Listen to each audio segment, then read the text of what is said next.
We all know that we live in a world where certain ideas and expectations are presented to us that can really challenge our own ideas, expectations, and personal truths.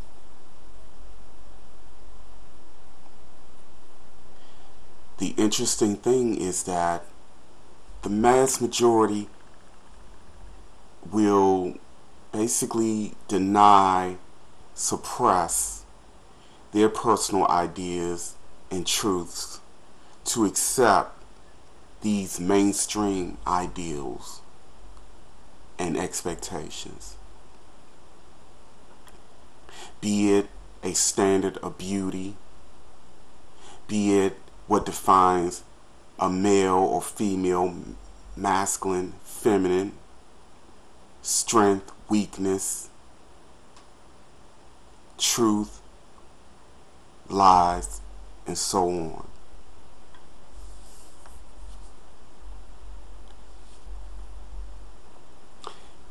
I grew up in some of the roughest parts of DC. And there were gangs, there were everything you can imagine was there, but there were also progressive, intelligent, very supportive elements of those communities as well. But for a child such as myself, growing up in an environment where such rigid beliefs, expectations, and ideals were constantly being reinforced, and it didn't help that what I saw in the media was another kind of reinforcement that contradicted everything that I felt and contradicted everything that I experienced and saw in the mirror. As a person who many people perceive as black in this country, and any person who is of my ilk or share this experience, who happens to be African American, black, Moors, or whatever they call it, so many different things. We understand more than anyone the negativity that is waged on our psyche. Now compound that with the cultural, the social, the economic, the political, the educational. All of these elements contribute to loathing and self-hatred of so many of us who don't fight and to rise above it. As a child, there weren't many people looking to be my friend because I was different. I've always been a little on the feminine side, more so when I was younger. I went through an androgynous phase. It wasn't that I was trying to be defiant. That's who I was. But in a world where things like that is frowned down upon or seen as a deficit, I caught a lot of negativity because of it. The negative things that I would hear adults, people who are supposed to protect and guide and lead me, I would hear people say very ugly things about me, mostly about my sexuality, which at the time I didn't know anything about sex and sexuality, but there was always this discussion, oh, he's gonna be funny. For those of you who may not know, the term funny within this context is an old-fashioned term used for fag or gay. It's a shaming tactic, which is generally seen as the worst thing a male can be, especially within a culture that puts tremendous stock value on a prototype ideal or concept of masculinity and what a strong man is. When it came out that a relative was sexually abusing me, what happened? I heard adults talking about me. They didn't say anything about the relative who was sexually abusing me because he was living up to these expectations and ideals of what a real man or a masculine black man is supposed to be. Somehow, because I am naturally more feminine than your average man, somehow I brought the abuse onto myself. This was the message that I've gotten all of my life from adults and even people within my own age group. I got this all throughout my childhood, throughout my teen years in different ways. Then I went and got into the workforce, and it was the same nonsense. People hating on me and having an issue with me, not because I'm a bad person or I was mean or cruel or I wasn't a great worker. Everyone who ever worked with me and know me knows that I have a very strong work ethic. I work hard. I'm very dedicated. I'm very loyal. And I produce excellent work. But there was always these people who had something personal against me, not professional.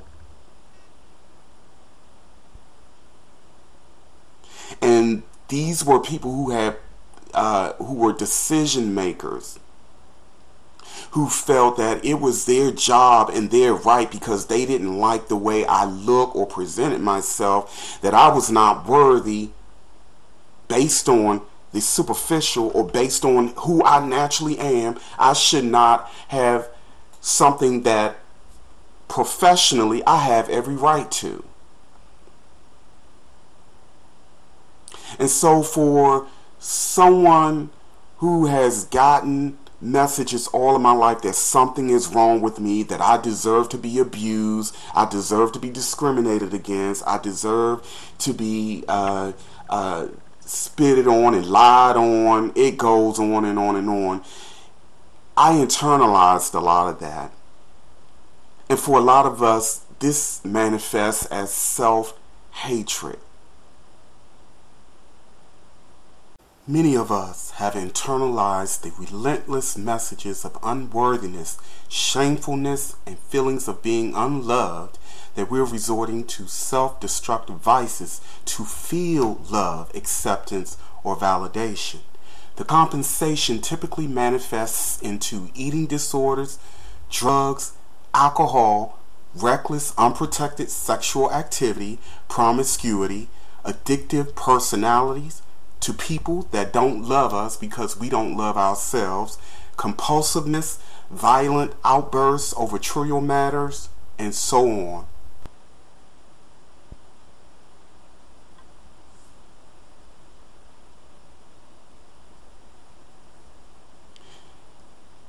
And I'm not even including, excuse me, I'm not even including the perception that I always had. I was a very precocious little boy, very observant. I was quiet and shy. I didn't say a lot. I mind my business. I didn't bother anyone. But if, someone asked me a question, or, when I wanted to express myself, I had no problems in doing that. So I didn't understand why people hated me so much, and why was I such a source of so much hatred and dislike. And I get that to this very day. All I ever do with my videos, and all I've ever wanted to do, was help and inspire and encourage people and help people to see and realize their fullest potential. There are people who watch my video who just hate me because of who I am. when someone goes out of their way to create false channels so that they can come in and post negative and mean-spirited comments, people I've done nothing to. The same people that I would help if they came to me, but they want to attack me and inflict hurt upon me. Now, when I was much younger, a lot of this stuff would really get me under and get me depressed because I'm so sensitive. But today, I have grown and have accepted all that I am. I own it. I honor and love the person that I am, and I'm not changing for anyone. So for those of you who have a problem with the way I present my videos and the way I express myself, move on. Go to someone else who validates your ideal of black manhood, or who validates your ideal as a true person or vessel for higher consciousness or information related to higher consciousness. I'm not for you. And I wish you all the best with your travels. But I'm not going to change for you or anyone else. Because I love and honor the person that I am. There's no expression on this planet like this one right here.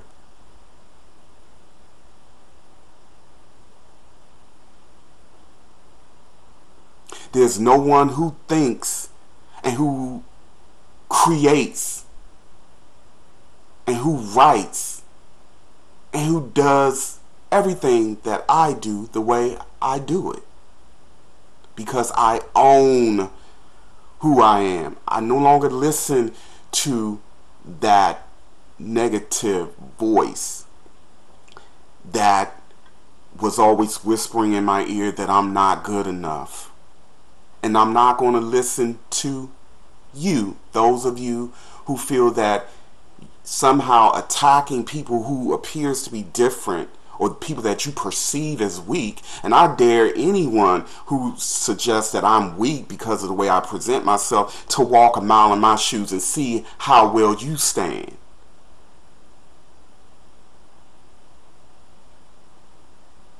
There are a lot of people in the world who are wearing masks, who are pretending to be something that they are not, for fear of not being accepted, for fear of getting the kind of crap that I've been getting all of my life. Never harmed anyone. I don't bother anybody.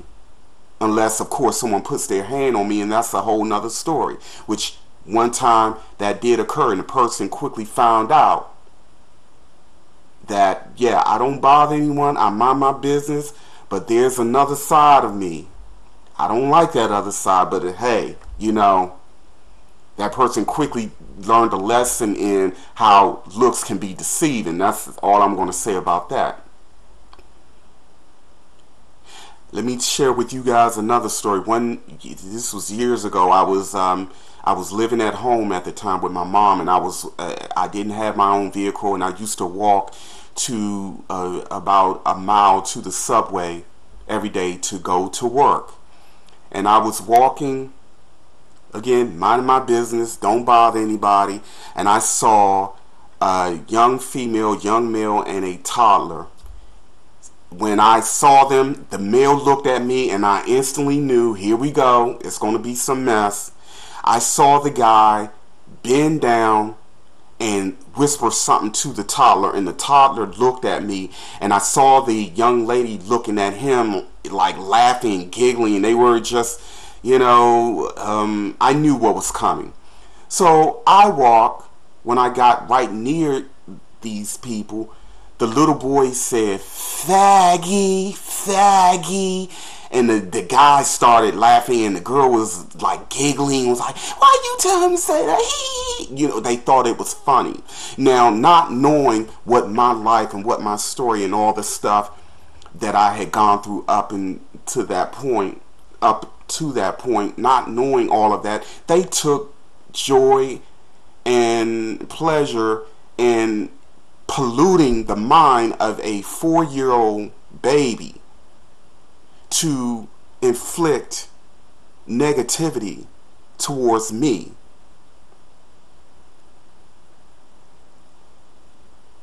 And I'm not going to lie, everything in me wanted to go over there and beat the hell at that time. I'm just going to keep it real. At that time, everything in me, because it was all of that hurt and anger that I had at that time, every fiber of me wanted to go over there and beat the living, you know what, out of that dude. But I kept my composure, I kept my head up, and I kept walking because I did not want to further corrupt the mind of that baby. Now, when I got on the subway and it just kept playing in my mind, and all of the history that was associated with this issue that people had with me, I started thinking, wow, you know, that guy was really projecting his own insecurities on me. Actually, he's a coward. He's a punk. An adult man. The guy looked like he may have been in his late teens or early 20s. You know, if he was so strong in who and what he was, he never would have polluted this child mind the way he was. He would have called me a faggot himself, but he was too scared and terrified to do that. He had to use a baby, a child, to say what he was too chicken or punk to do. And it's the same thing that happens on the internet. A lot of people, you know, project this negativity, but they don't have the courage that I have to speak my truth and show my face before the world. A lot of these people hide behind these anonymous names and these YouTube handles, attacking and judging people, but they wouldn't dare show their faces. But they'll be the first to suggest that people such as myself and other people are weak, or something is wrong with us, or we're evil, and all this nonsense. I see who people really are. I don't see the mask. The majority of the people living on this planet right now wish they had the balls to be themselves like those of us who are seen as misfits. They don't have our courage. They don't have our will. They wish they had, and it's within them to have it and to bring it out, but they are fearful. They are too fearful. This is why I do what I do, because overcoming all of that mess, and every now and then something happens to kind of bring me back to that, and I'm challenged to get rid of the residual, because this is some heavy stuff, and this is a part of the burden. But I do what I do so that I can inspire and encourage more people to have the courage to honor their authentic self, to be who they are in spite of everything. Because when we honor and love ourselves for who we are and love ourselves unconditionally, we become a light for many of those who are living in darkness. I can see who a person really is. This is why a lot of times when people meet me in person, I've been told I have very intense eyes. I don't know how well that translate over the camera or through, you know, my videos, but people who meet me in person, they often talk about how intense my eyes are. And people who have something to hide, they are very uncomfortable, particularly males.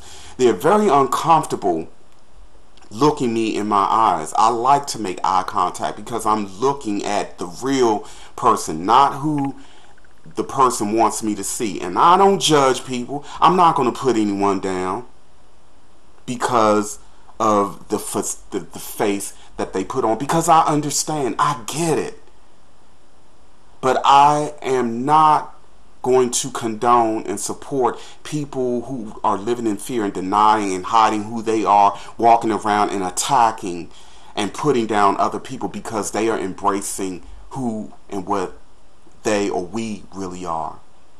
So if you are a misfit and you have been made fun of, or discriminated against, mistreated on a job, or denied that promotion, or whatever the case may be, because you are just being your authentic self, I'm here to say, let that be more of a reason for you to truly own all of who and what you are.